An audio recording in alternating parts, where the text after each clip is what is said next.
Ayan, katuray, kakabsat, katuday. Lagyan ko lang siya ng kamatis.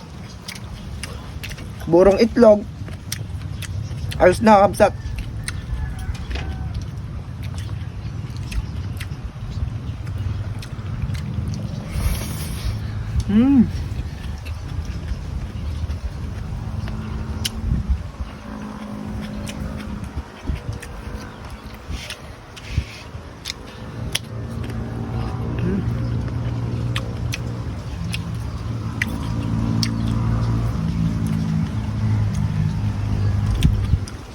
Kain po, sabi mo.